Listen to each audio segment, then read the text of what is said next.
Perang besar yang dimaksud ada dua. Satu, perang Armageddon.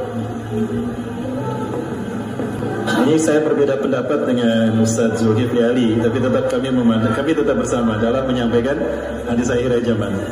Dalam persepsi kami Armageddon itu berbeda dengan Malhamah.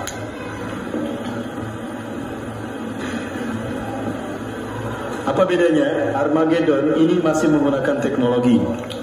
Perang nuklir masih terjadi, nuklir digunakan di sini. Adapun Malhamatul Kubra itu sudah tidak ada teknologi. Ya, karena teknologi sudah hilang dari muka bumi, Bapak Ibu. Di mana perang saat ini hanya menggunakan kemampuan fisik. Ya, kemampuan fisik. Kita umat Islam akan berperang menggunakan pedang, tombak, kuda, panah, apalagi, Pak? Yang manual begitulah. Ya, pisau dapur, apalagi garpu sama sendok mungkin ya. Teknologi sudah tidak ada. Nah, berbeda karena di sini ada satu peristiwa di mana bumi akan kehilangan semua energinya. Baik Bapak Ibu, apakah saya harus membahas ini? Bahas saja. Ini menyimpang dari tema tidak? Sedikit. Mau dibahas ini Bapak Ibu? Baik, kita bahas ya. Tentang perang ini ada, saya pernah bertemu dengan seseorang pengamat politik dan dia membuat simulasi belajar dari Perang Dunia Kedua. Bapak Ibu ingat, saya mencoba mencoba untuk memproyeksikan hadis Rasulullah yang saya baca kepada fakta kekinian tentang peluang-peluang apa yang akan terjadi. Ini bukan spekulasi tapi hanya pengamatan belaka. Rasulullah SAW menyebutkan, la ta'tina sa'atu, kiamat tidak akan datang kepada kita hatta tuqatilu qauman, sehingga kalian akan berperang dengan satu kaum. Ciri-ciri mereka sigharul ayun, mata mereka sipit, juluduhum ahmar, kulit mereka merah, zulfal unuf, hidung mereka pesek, wa wujuhum kal majanil mutraqah, wajah mereka lebar seperti tameng. Kira-kira bangsa mana Bapak Ibu? Bangsa? Mereka sudah datang ke Indonesia kan? Mereka punya satu program internasional untuk membangun Cina Raya menguasai dunia. Sebagaimana ambisi Mao Zedong dulu Bapak Ibu. Sekarang Xi Jinping ingin mewujudkan apa yang menjadi ambisi Mao Zedong dulu. Apa? Cina Raya. Lewat proyek Obor, One Belt One Road. Bermula dari Afrika, berakhir di Asia, Indonesia. Bapak Ibu, negara sekelas Nigeria, Angola, Uganda sekarang jatuh ke tangan Cina. Tambang-tambang yang ada di Afrika sekarang sudah jatuh di tangan Cina. Angola sekarang mata uangnya yuan, Bapak Ibu. Dan tidak ada satupun masjid dari ratusan masjid yang masih bertahan ada di Angola, dihancurkan semua. Dan umat Islam Angola diperintahkan untuk murtad. Tidak murtad, keluar dari Angola, memaksakan diri tinggal di Angola, akan dihabisi. Maka nasib Muslim Afrika sekarang sudah mengalami apa yang khawatir akan terjadi di Indonesia. Mau lihat apa yang terjadi di Afrika sana? Dan saya yakin ada Cina perang di sana. Kuat melihatnya Pak? Kuat melihatnya? Baik, saya peringatkan Bapak, saya tidak berbicara tanpa fakta, Pak. Faktanya saya simpan di sini. Apakah saya berbohong? Apakah saya menyebar hoax atau fitnah? Itu tuduhan saja, Pak, yang ingin membungkam saya, Pak. Siapa yang berperan di sana, Bapak Ibu? Tadi ada satu berita tapi saya tidak bisa memberitakannya. Dan ini terkait dengan Indonesia, ada hubungannya dengan Afrika. 300 konglomerat mereka berkumpul. Mari kita surgakan Indonesia dengan mendukung, mendoakan, berkontribusi dan bergabung dalam gerakan SIDAK. SIDAK artinya selamatkan Indonesia dengan Al-Quran. Gerakan ini memiliki visi mencetak 23 juta penghafal Al-Quran, membangun 6.236 rumah Quran di 114 kawasan di seluruh Indonesia. Cukup dengan 10.000 saja per pekan, insya Allah dapat pahala penghafal Quran. Banyak orang mempersiapkan hidup yang baik tapi lupa mempersiapkan mati yang terbaik. Bagaimana? Diamolah dan siap untuk memperebutkan siapa yang berhak memiliki amalan. 300 kalung merah itu diantaranya adalah pemilik media di Indonesia. Ini fakta yang kita tidak tahu. Kita dibungkam tidak tahu. Padahal ini adalah nasib saudara-saudara kita kaum muslimin. Bukankah kita satu tubuh kata Rasulullah? Al-muslimuna lil-muslimina kal jasadil wahid.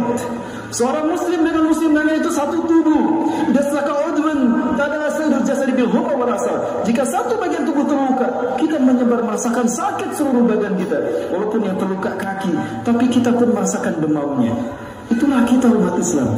Adakah kita merasa sakit ketika saudara-saudara kita dibantai di sana? Begini Pak, kalau kita umat Islam tidak bersatu dan tidak punya pemimpin sentral. Betul apa yang bisa dikatakan oleh Ali bin Abi Thalib. Al-haqqu bilal nizam yaglibuhul batilu bin nizam. Kebenaran yang tidak terstruktur, kebenaran yang tidak terpimpin akan dikalahkan oleh kebatilan yang terstruktur. Kita mayoritas, mereka sedikit, tapi kita kalah karena kita tidak terorganisir.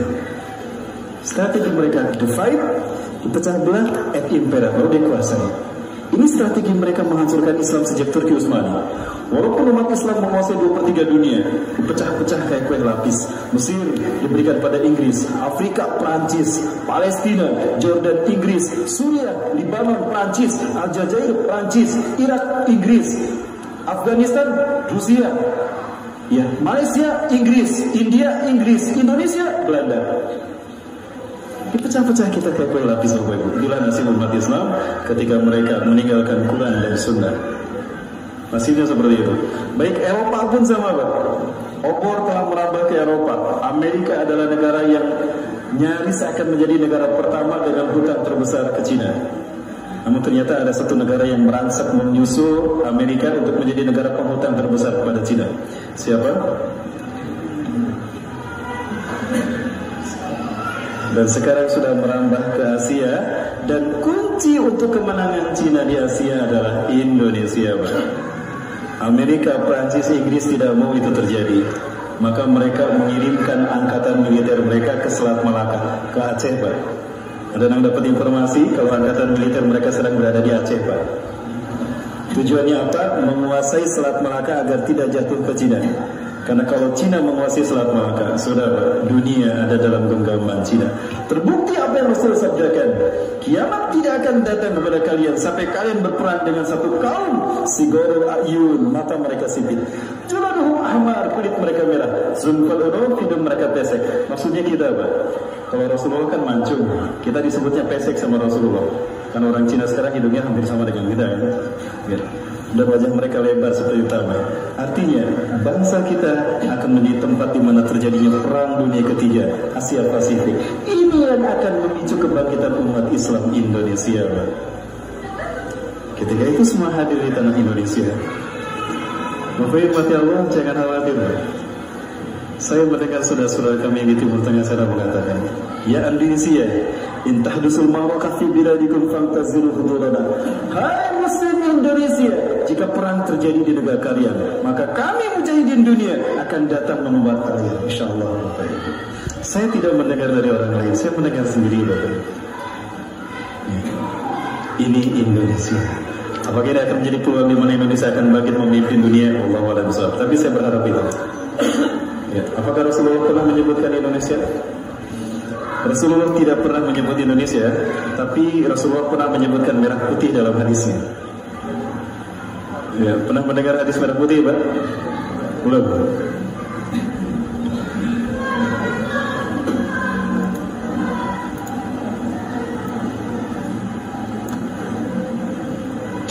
Mohon maaf ini saya ulang-ulang Bapak Ibu ya, untuk menyemangati teman-teman, terutama para pemuda. Ada sebuah hadis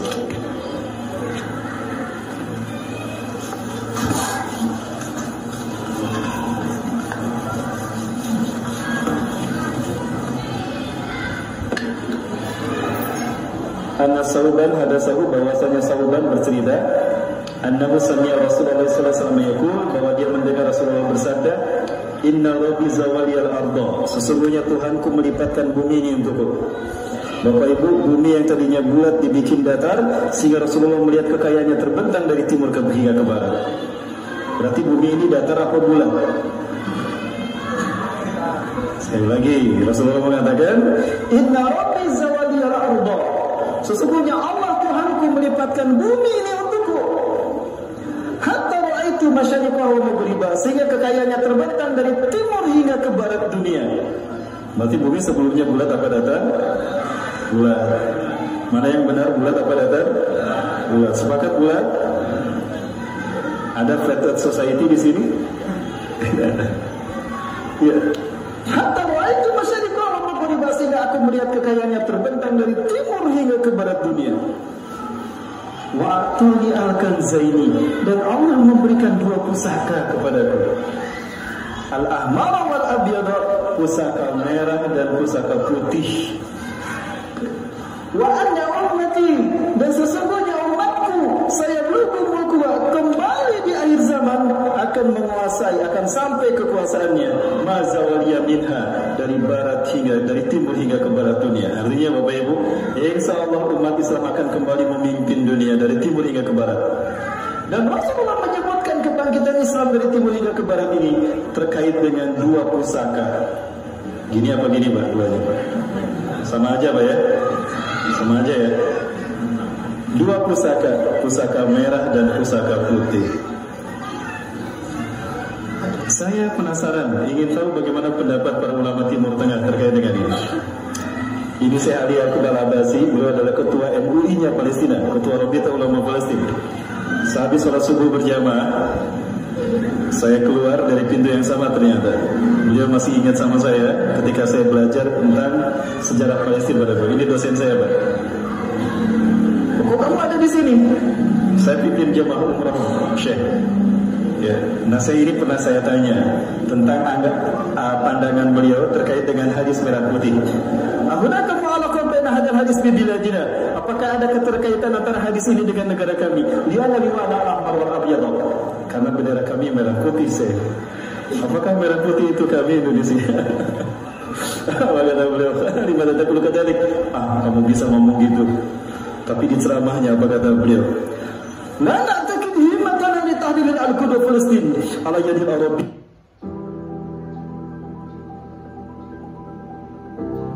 Dalam perjuangan ada banyak hal yang tak dapat kita kendalikan.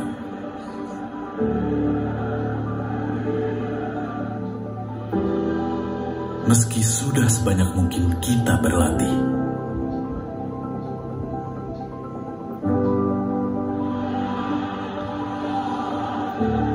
sematang apapun persiapan yang kita lakukan,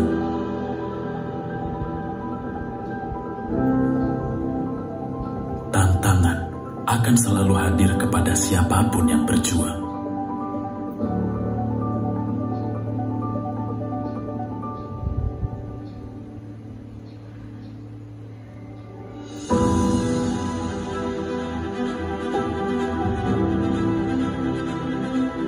Saat tantangan tiba, kita harus tetap hadapi dengan optimis.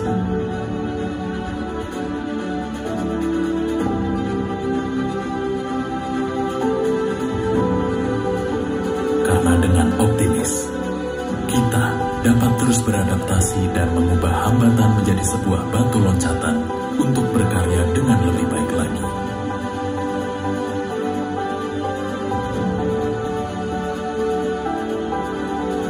Hingga akhirnya mengantarkan kita kepada titik kemenangan yang dinantikan.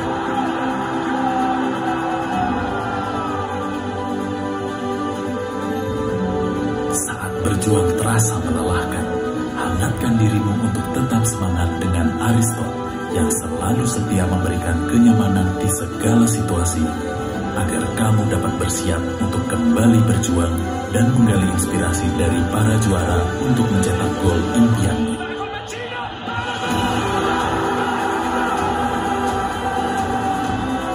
Rayakan perjuanganmu dengan yang terbaik. Dengan Aristotle, comfort always on. Aristotle, ولا لغبين ولا بتحدهم لكننا نعتقد أن النصرة من الله ستحضر على يديكم يا إندونيسيا. Paham? Itu kata beliau. Kami tidak berharap merdekanya Palestina dan kembalinya Al-Quds kepada kaum muslimin, kepada Arab dan tidak pula kepada PBB dan Barat dan PBB-nya. Tapi kami yakin pertolongan Allah akan datang oleh tangan kalian di Indonesia. Allahu Akbar.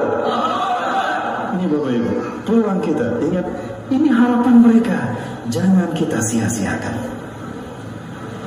Panasnya geopolitik kita hari ini adalah fit and proper test dari Allah. Uji kelayakan dari Allah untuk kita. Layakkah kita memimpin dunia? Apa jawaban kita? Sambut dengan kepala tangan kita Bapak Ibu. Layakkah kita memimpin dunia? Takbir. Baik. Mas, saya sudah lantang jadi batuk Mas. Yang kedua, kalau tadi setelah sholat subuh, sholat asar ternyata kami diimami oleh Syekh Yusuf Abu Sunainah. Ini Syekh Yusuf, dai akhir zaman. Dan kita berada di pesantren Madrasah Sufah yang dulu dibangun oleh dua sahabat besar, Shaddad bin Aus dan Ubadah bin Samit, yang makamnya ada di balik, di samping pesantren ini. Inilah dua sahabat Rasulullah yang mengajarkan, yang menciptakan para penghafal Quran. Di sini kami audiensi dengan beliau. Ini penterjemah yang kita, tour leader yang kita pilih. Bapak Ibu, selesai pertemuan ini, saya bertanya pada beliau pendapat beliau tentang merah putih dalam hadis Rasulullah tadi. Beliau mengatakan,